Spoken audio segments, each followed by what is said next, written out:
My story may be hard to believe, and some may think it's imaginative or accuse me of being crazy. But listen to it. Perhaps it will change your mind. It all started when my family and I went to a distant place to get away from people and enjoy the beauty and tranquility of nature. The place was incredibly quiet and beautiful. Despite much of the house's belongings being destroyed, it captivated attention. The renovations we decided to undertake would turn the place into a paradise, and I couldn't wait for the day I would live in the place I had dreamed of since childhood. Let me begin by describing the new house upon our arrival. The house had 2 floors and resembled a palace from the outside, with flowers on all sides, although it needed a lot of attention since it had become overgrown. But imagine it after we trim it. A spacious garden and a parking space, along with a backyard, featuring a swing hanging from a huge tree, which I bet has been there much longer than the house itself. There was a lake, or I don't know what it was, but its water was suitable for a little swim, and there was a room by its shore, and I was planning to convince my dad to let me use it as a workspace for my painting. That was outside the house. Inside, the first floor had a kitchen, which I didn't prefer because the design made me feel observed while I was inside. What if I broke something? I wouldn't be able to hide it. There was also a guest reception room, a living room, and a dining room with a huge table that I could imagine kings dining upon. The bathroom was stunning, and the balcony opened to the backyard. The furniture and the way it was arranged gave the impression that this house belonged to wealthy people of fine taste. However, the walls needed repainting. Although the patterns on them were beautiful and colourful, they were deteriorating. As for the room by the beach, it was filled with repair tools, wood and metal, as if it were the house's garbage dump. But I insisted on making it my kingdom, and I would put in my utmost effort to do so. The second floor had 3 bedrooms, each with its own bathroom, a playroom for children, and a room with exercise equipment. Not only that, but there was also a small room on top of the house with a glass ceiling, as if the owner loved to contemplate the sky, alongside a room beneath the house to store old items. After we finished moving our stuff to the new house, and we started to renovate it, repainting and decorating it with flowers, it indeed became breathtaking. I forgot to tell you that I put some birds in each balcony, and I can't describe how comforting it felt.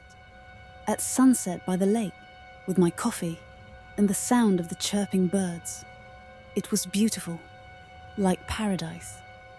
School started, and our lives became wonderful, despite the place being really far, and I came back home at 8 o'clock. The little hours I studied were sufficient and more, as if the tranquility and nature helped me absorb information. The days repeated themselves and nothing new happened, but we all awaited the day of the weekend Friday, not for outings and leisure, but because it was the day my piano journey began.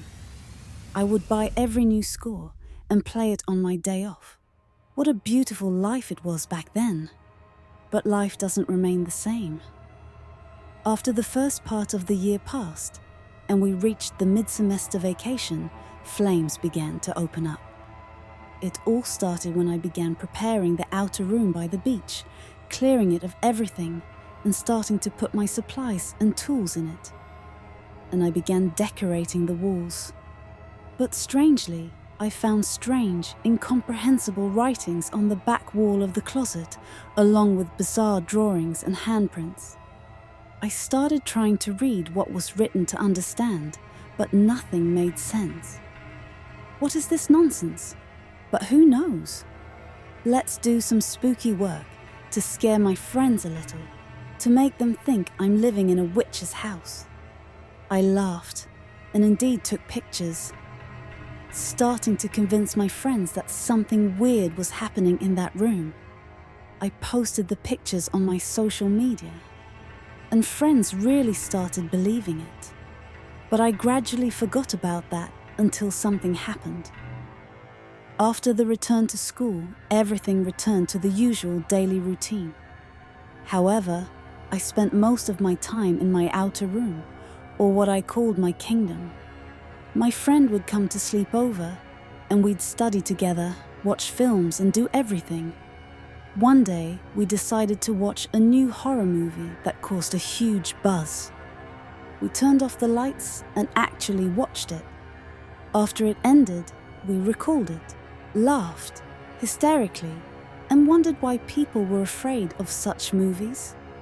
But then we heard a sound from the water, and at first we were startled, but we steadied ourselves and pretended to be brave as we went outside to see what was happening. We took a flashlight and went out.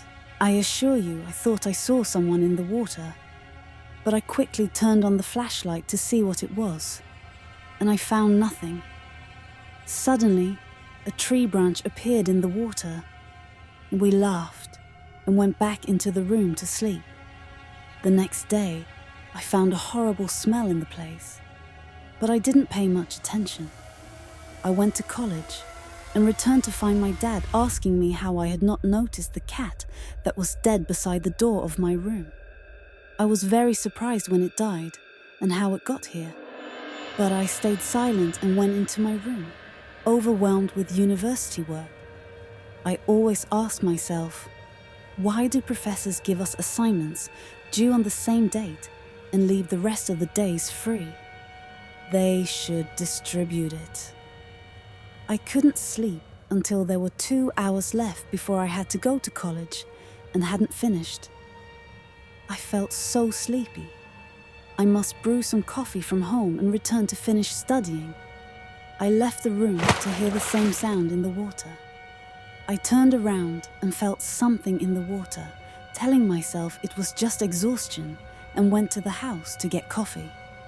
Indeed, I went, but when I returned, I found a dead bird in front of the room, and I was horrified by the sight. I went to the room to get something to put it in to bury it far away, but when I stepped out, I saw someone standing at the beginning of the beach. The place was dark, so I thought it was my dad. I went to see what he was doing here, but I didn't see my dad. I found a man with a burned face. His appearance was terrifying. His face was bloody and distorted, with no features visible except for his bulging eyes that instilled fear in the heart. I screamed in front of my parents' room and didn't feel anything afterward. I woke up in my bedroom with my dad beside me. He asked me what happened, and I started to tell him what had happened. And he calmed me down, saying it was just exhaustion, and he would help me with everything left. He indeed helped me with everything left and took me to college. I submitted my work to the professors and left with my dad, returning home. Things started to worsen. Every day I saw him and found dead animals beside my room until I decided never to go there again. But it didn't end there. He followed me everywhere, and he started chasing me in my dreams. But it got to the point that whenever something happened in my dreams, I would find it in the morning. I dreamed that he came and was running after me until he grabbed my hand, only to find my hand burning. I would scream in pain and find my dad waking me up. When I looked at my hand, I found the burn mark.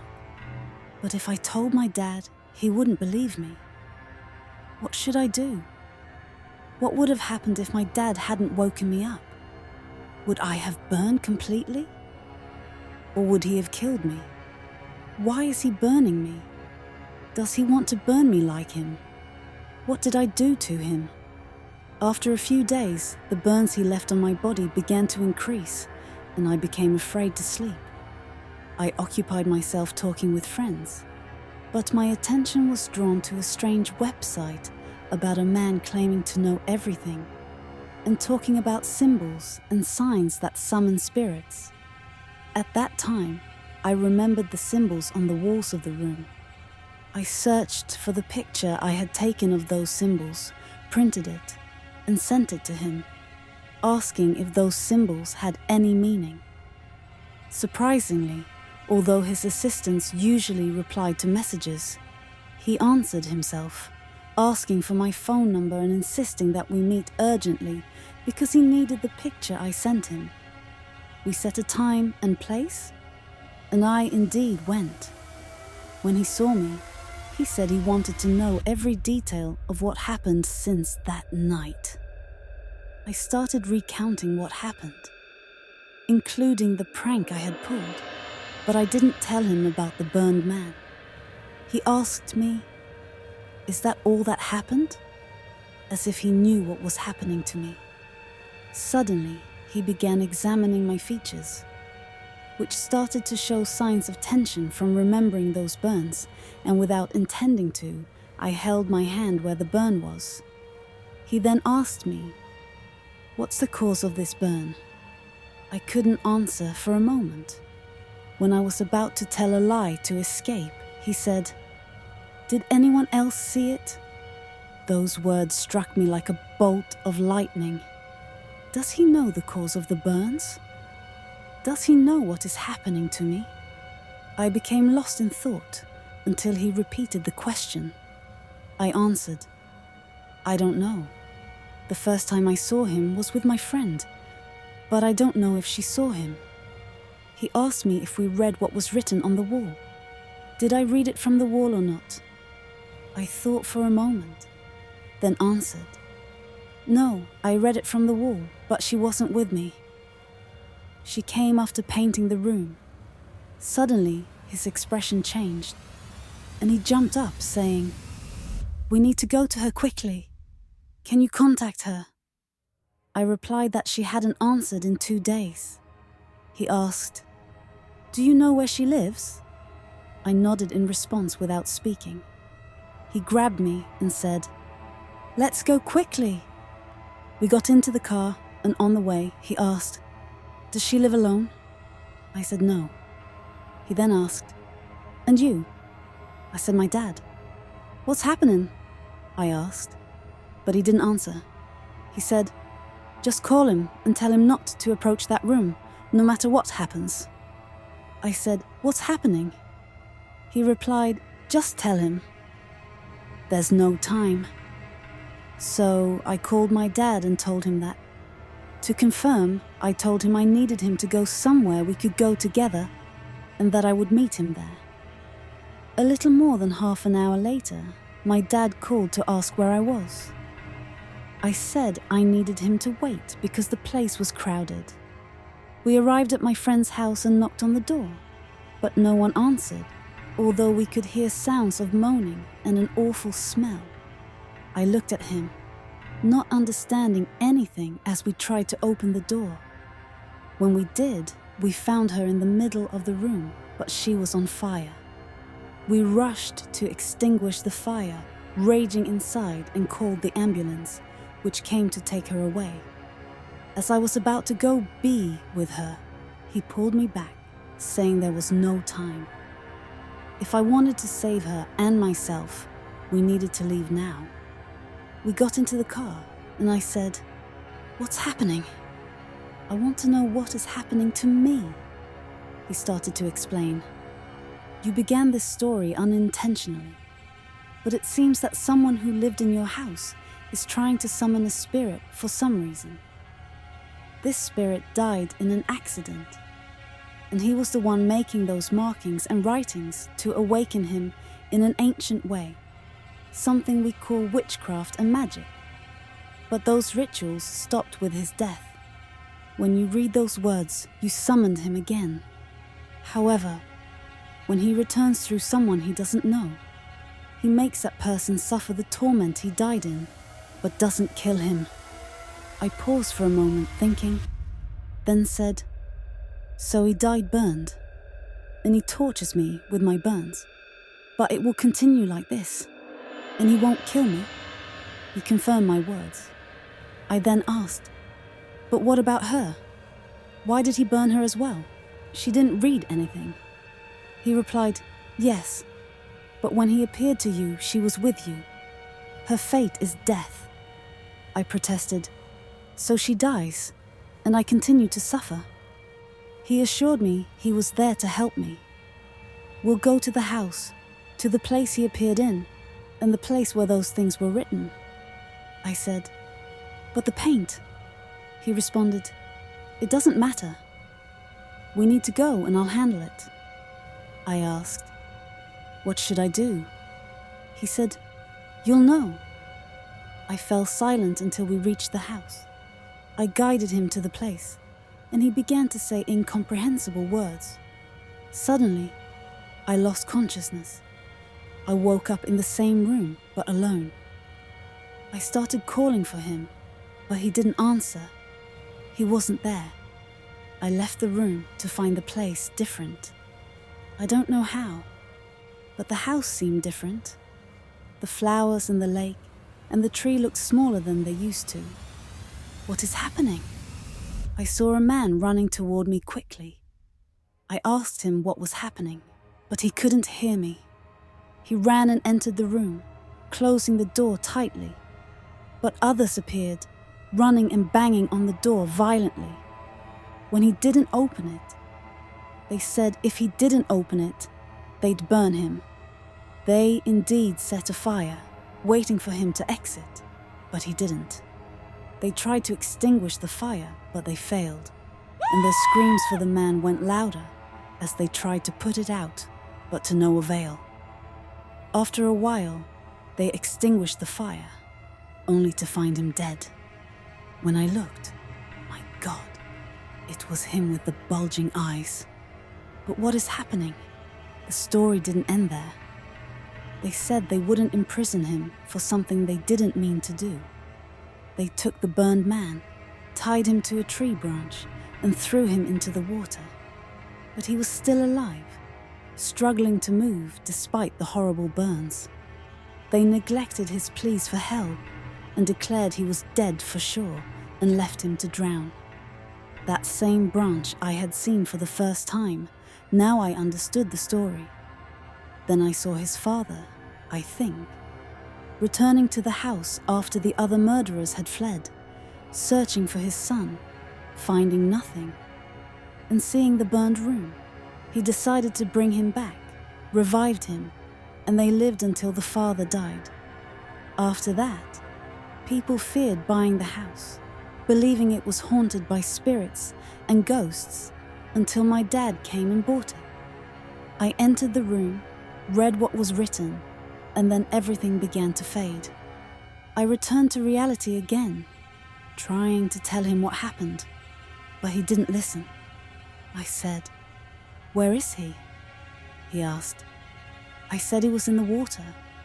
He said I had to bury him to end the matter, but I said I couldn't swim. He looked at me and said, "Impossible. I will not go down to see him again." I replied, "Do you want your friend to die?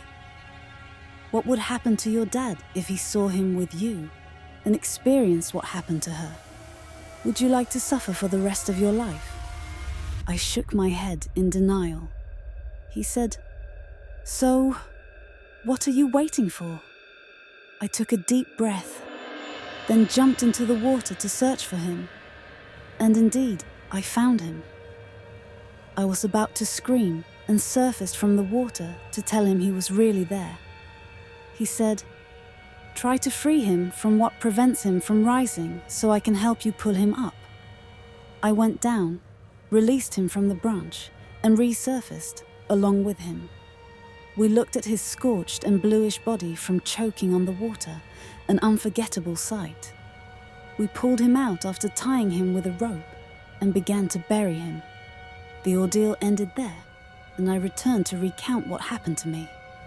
But I asked, why didn't he show up after I read those things?